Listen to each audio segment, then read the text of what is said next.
My wife brought 99 men home.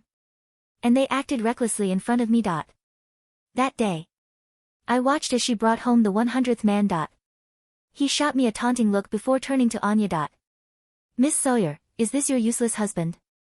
Anya leaned into her seat and replied with a lazy yes. The young man patted my cheek with a grin.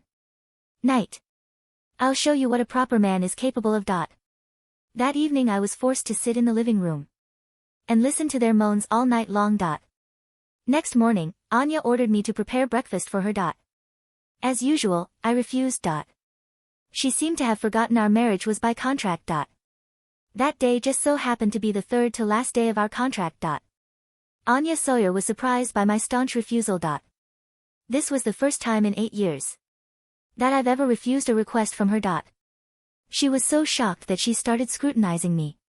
Shane. Are you still out of sorts from last night? Were you so shaken that you lost your marbles? Silently stared at her, not responding in any way. After a while, Anya grew unsettled by my stare. So she impatiently broke the silence. Hissing, if you won't do it, then fine. Why are you staring at me?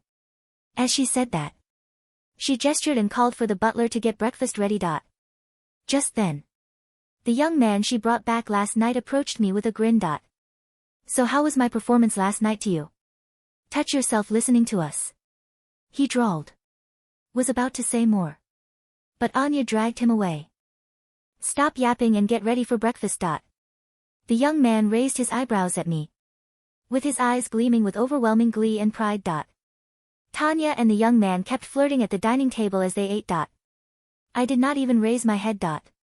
Instead, I was busy thinking about how I should spend my days in the future. Time passed. Suddenly, someone patted me on the arm. When I looked up, I found Anya standing next to me with a dark look on her face.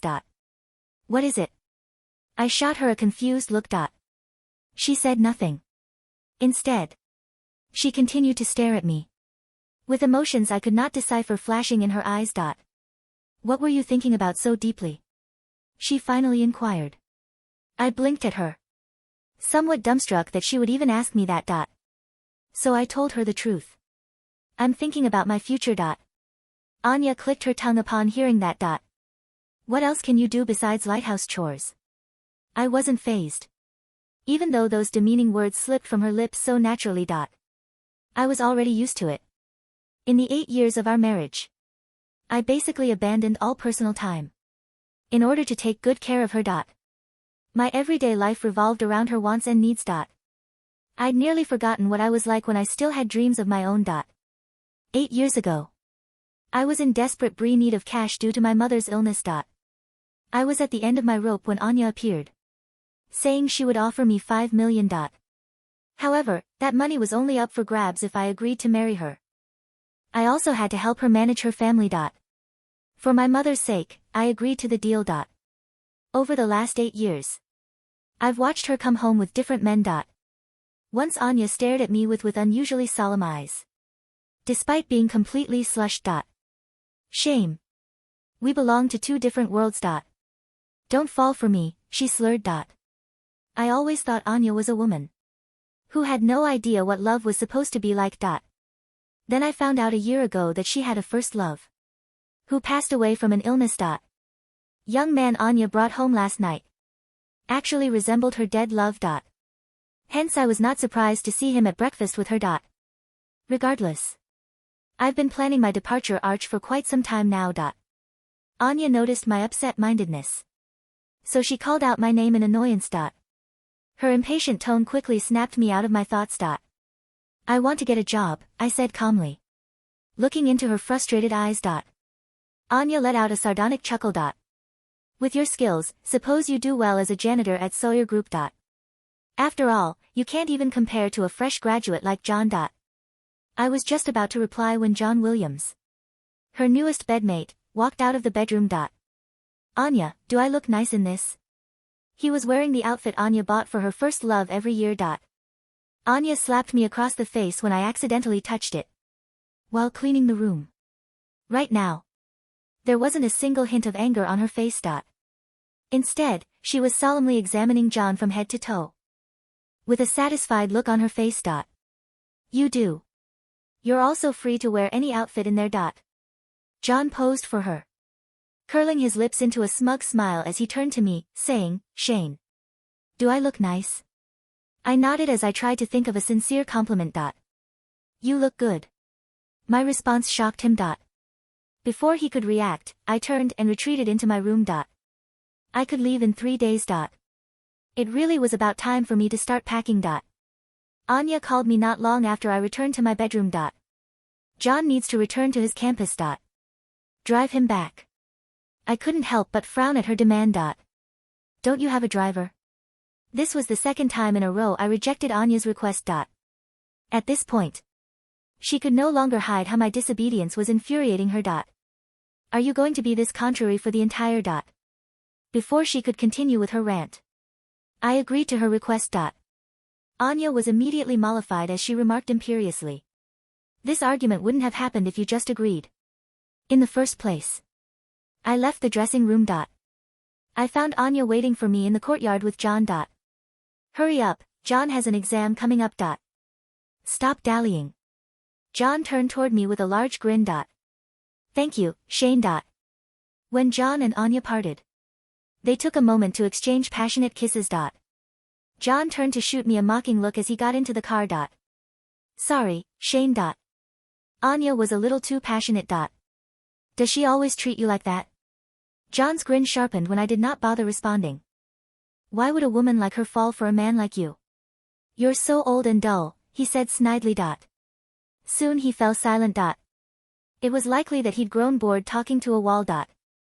Just as we were about to arrive at his school, a car, going the opposite way, lost control and came screeching toward us. I hastily swerved to the other side. Despite my quick reflexes, we were still hit. After the car crash, I felt an intense pain throbbing in my chest and leg. I heard John's groans coming from the rubble. When I turned to look at him, I saw that he was late, fine. Aside from a tiny gash on his hand.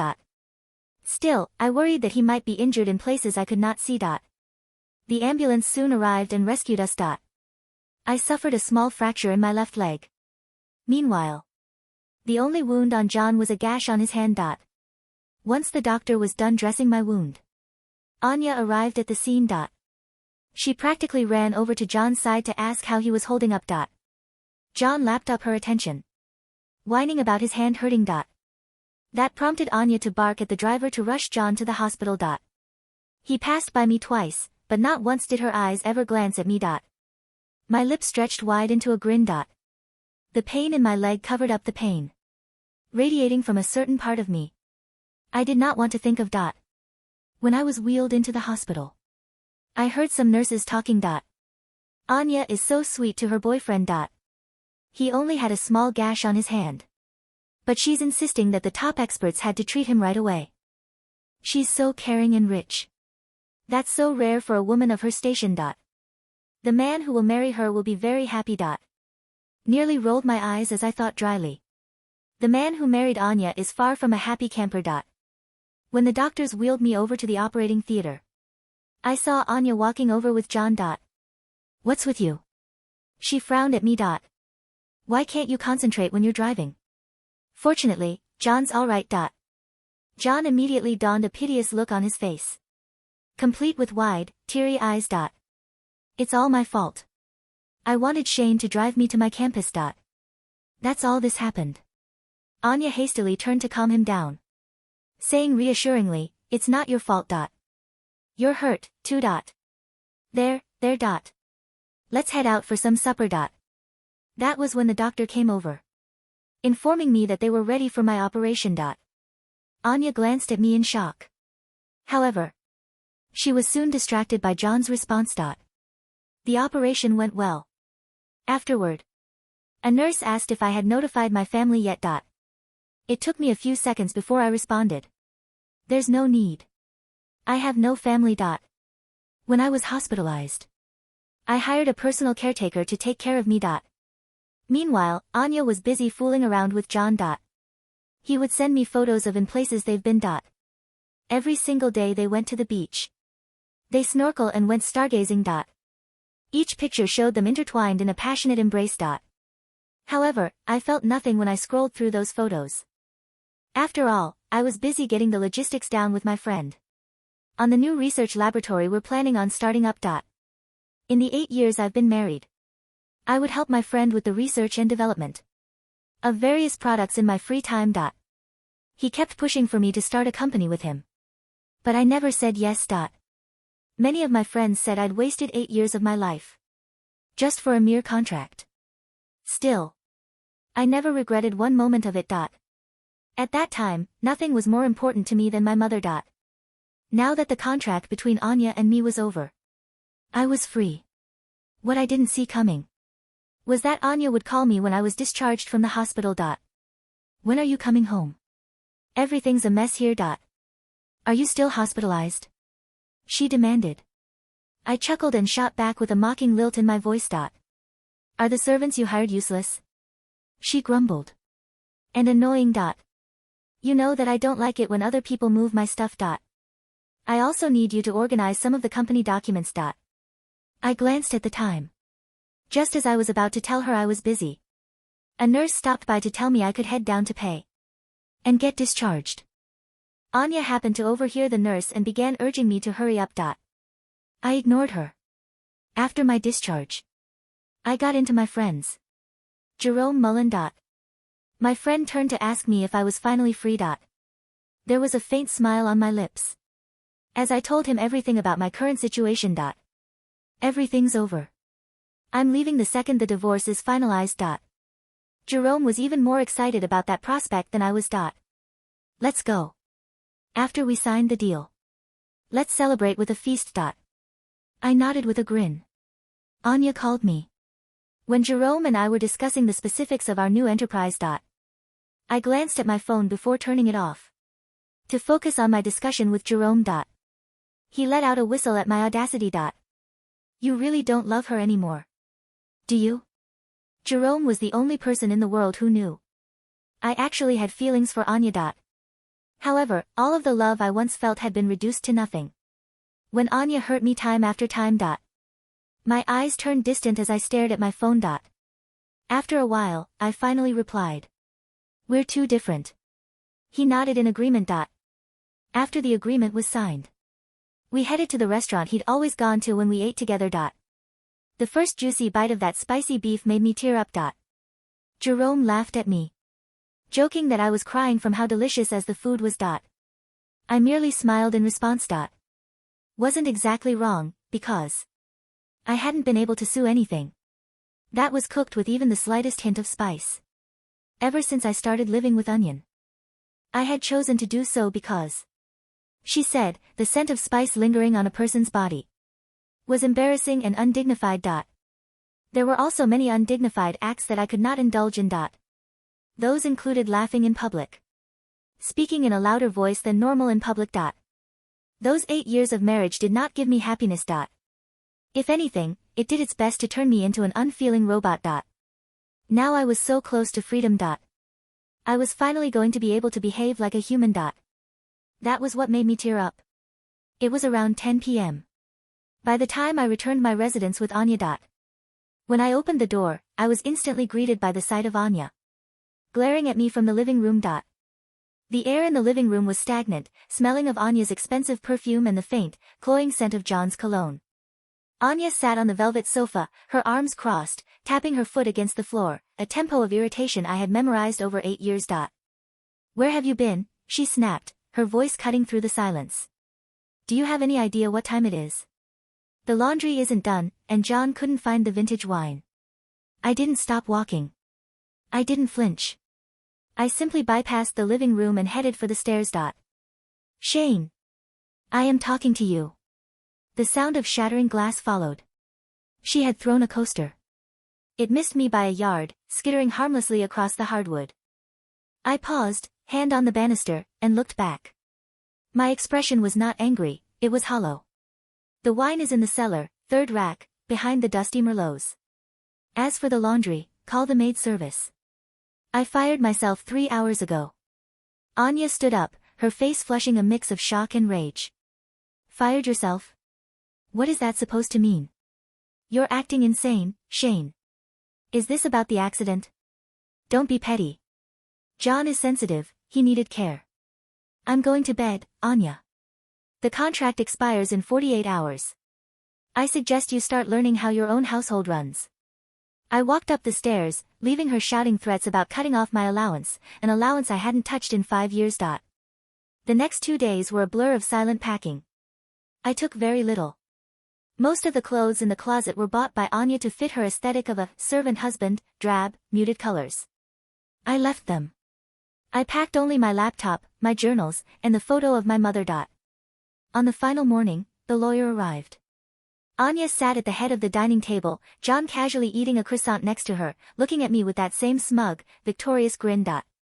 Shane, Anya said, sliding the papers across the mahogany table. If you apologize now and beg, I might consider renewing the contract.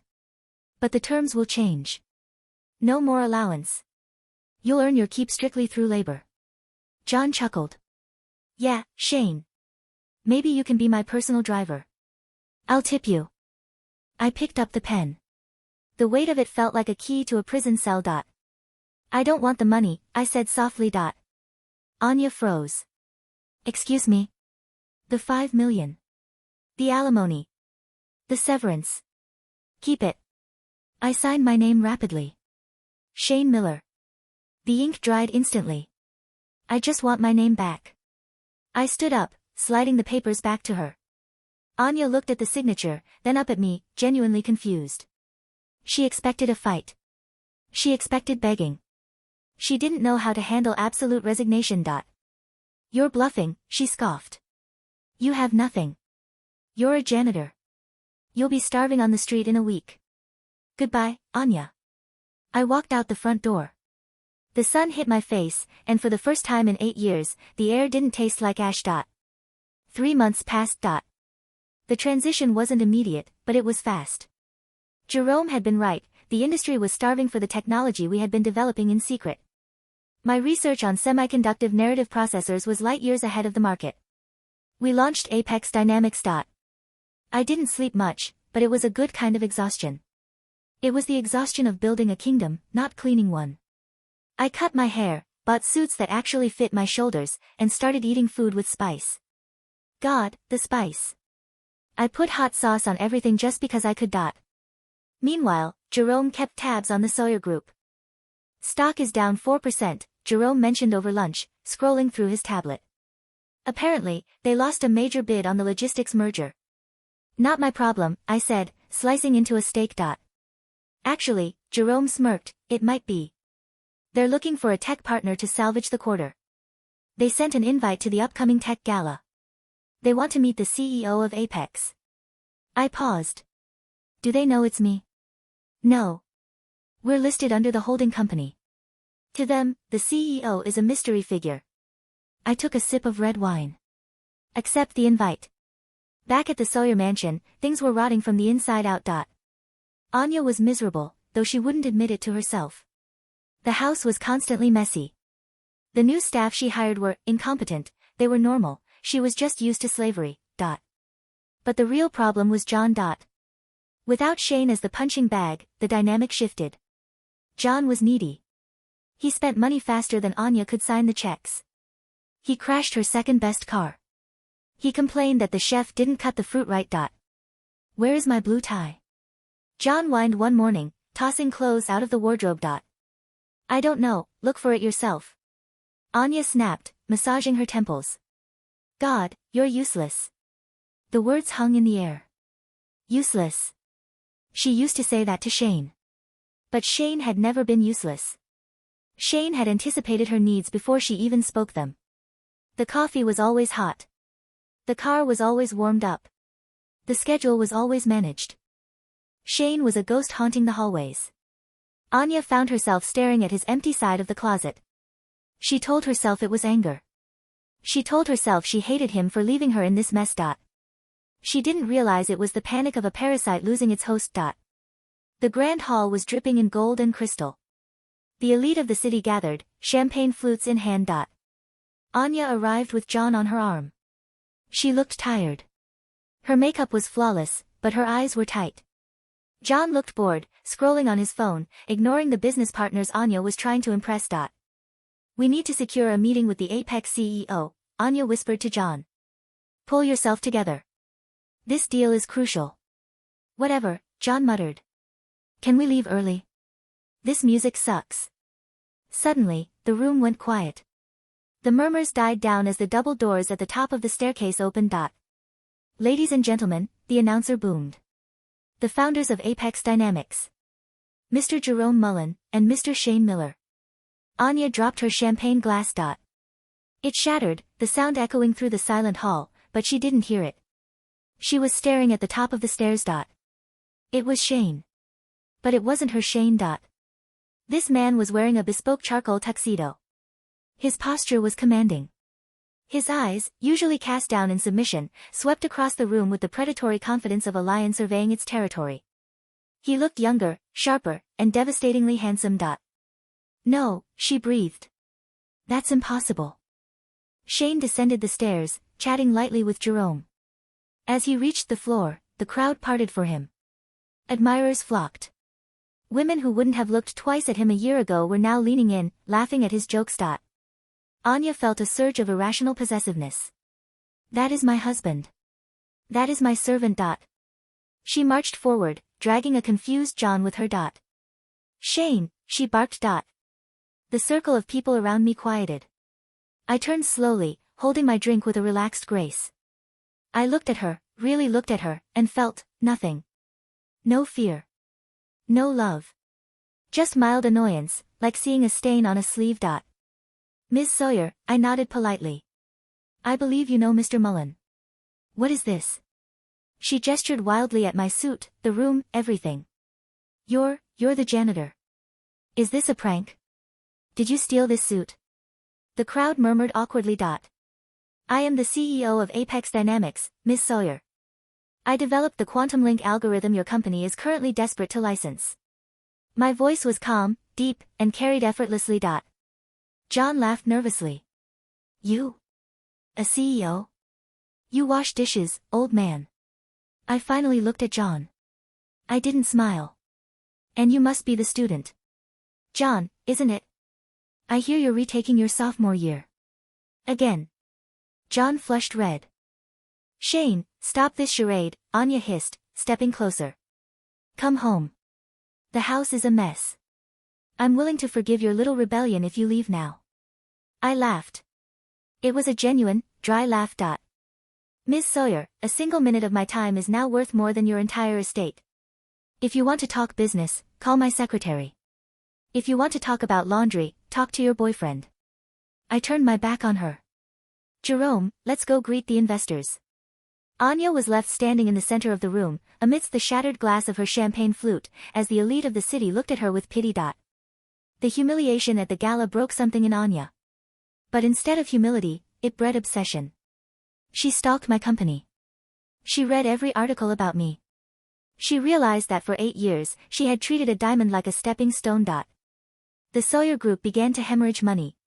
Without the Apex deal, their stock plummeted. The board of directors was calling for Anya's resignation.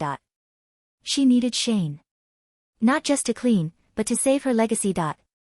She came to my office a week later. She didn't have an appointment, but she made a scene until security let her up. I was in a meeting with my engineering team. I waved them out when she entered. Shane, she started, her voice softer than I'd ever heard it. She was wearing the dress she wore on our wedding day. A manipulation tactic. You have 5 minutes, Anya. I miss you, she lied. Or maybe she thought it was the truth. The house feels empty. I know I was difficult. But we had something. 8 years, Shane. You can't just throw that away for a company. I didn't throw it away, I said, leaning back in my leather chair. I survived it. And you weren't difficult. You were cruel. I can change, she pleaded, stepping around the desk. Come back. We can be real partners this time. Equals. Kick John out. I already told him to leave. You kicked him out. Yes. He was a mistake. He was just a distraction because I was scared of how much I relied on you. I stood up and walked to the window, looking out over the city skyline. You kicked him out because he became inconvenient. Just like you're here because your company is failing. You don't love people, Anya. You consume them. I turned to face her. I'm legally remarried, Anya. Her face went pale. What? To my work. To my freedom. Get out of my office. John didn't go quietly. After Anya kicked him out, he tried to blackmail her with photos and secrets about the Sawyer Group's tax evasions. Anya, in a panic, called me. Shane, please. He's going to ruin me. He has documents. I could have hung up. I should have. But I wanted to sever the last tie cleanly. I'll handle it. But this is the last time you ever speak my name. I sent my legal team after John. It was brutal. We found evidence of him embezzling from the university funds and soliciting bribes. We offered him a choice, disappear and sign an NDA, or go to prison for 10 years. He disappeared. When I told Anya it was done, she cried on the phone. Thank you. Shane, can we just have dinner? One dinner. No, Anya. The transaction is complete. I blocked her number. A year later. Apex Dynamics had acquired the Sawyer Group. It was a hostile takeover, but necessary. The board begged me to step in. I walked into the old Sawyer building, now an Apex subsidiary.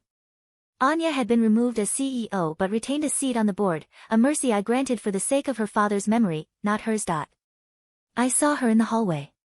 She looked older. The fire in her eyes was gone, replaced by a dull resignation. She wore simple clothes. Mr. Miller, she said, bowing her head slightly.